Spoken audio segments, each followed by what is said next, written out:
শুরু হয়েছে July August গণহত্যা ও মানবতা বিরোধী অপরাধের বিচারিক কার্যক্রম। সকালে ট্রাইব্যুনালে হাজির করা হয় ১৩ আসামিকে।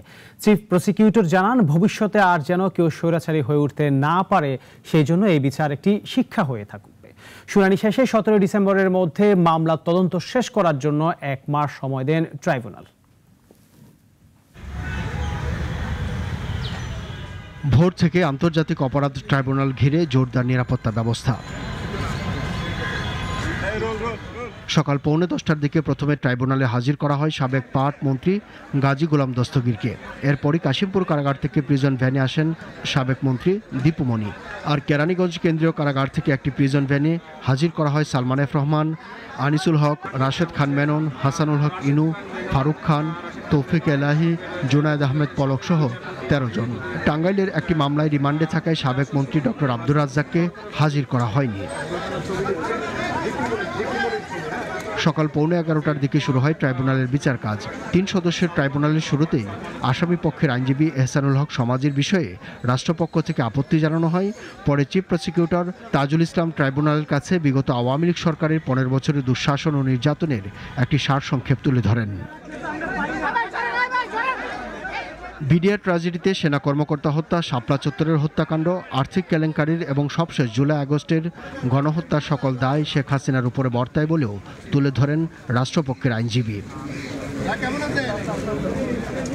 শেখ হাসিনাকে গ্রেপ্তারে কী পদক্ষেপ নেওয়া হয়েছে জানতে চায় ট্রাইব্যুনাল। এ সময় রাষ্ট্রপক্ষ জানান, শেখ হাসিনা ভারতে আছেন, তাকে দেশে আনার প্রক্রিয়া চলছে। একই সঙ্গে 1 মাসের মধ্যে তার বিরুদ্ধে আনা অভিযোগের তদন্ত শেষ করতে বলা হয়েছে। ট্রাইব্যুনালে হাজির করা 13 আসামিকে গ্রেপ্তার দেখিয়ে কারাগারে পাঠানোর নির্দেশ দেওয়া হয়। আজকের দিনটা বাংলাদেশের আগামী দিনের যারা ফ্যাসিস্ট এবং স্বৈরাচারী হবেন তাদের জন্য একটা শিক্ষার দিন।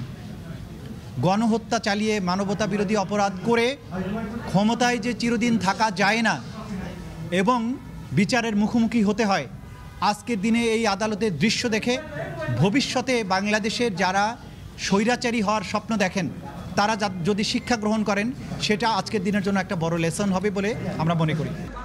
আসামি পক্ষের আইনজীবীরা নিজ নিজ আসামিদের পক্ষে আইনি সহায়তা দেওয়ার অনুমতি দেওয়া হয়েছে।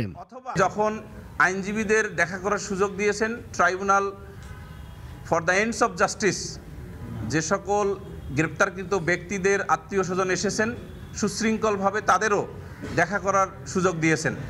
শেখ হাসিনা পলাতক থাকায় তার পক্ষে আদালতে কোনো আইনজীবী ছিলেন না। 2010 সালে ট্রাইব্যুনাল গঠনের পর এখানে বিচার হয়েছে যুদ্ধাপরাধের এবং এতে অভিযুক্ত হয়ে কয়েকজন জামায়াতের শীর্ষ নেতার ফাঁসি হয়েছে। সময়ের পরিক্রমায় এই আন্তর্জাতিক অপরাধ ট্রাইব্যুনালে এখন বিচারের কাঠগড়ায় শেখ হাসিনা সহ আওয়ামী লীগের শীর্ষ নেতৃত্ব। শুরু হয়েছে বিচারিক কার্যক্রম, এখন পুরো জাতি অপেক্ষায় এর শেষ কী হয়।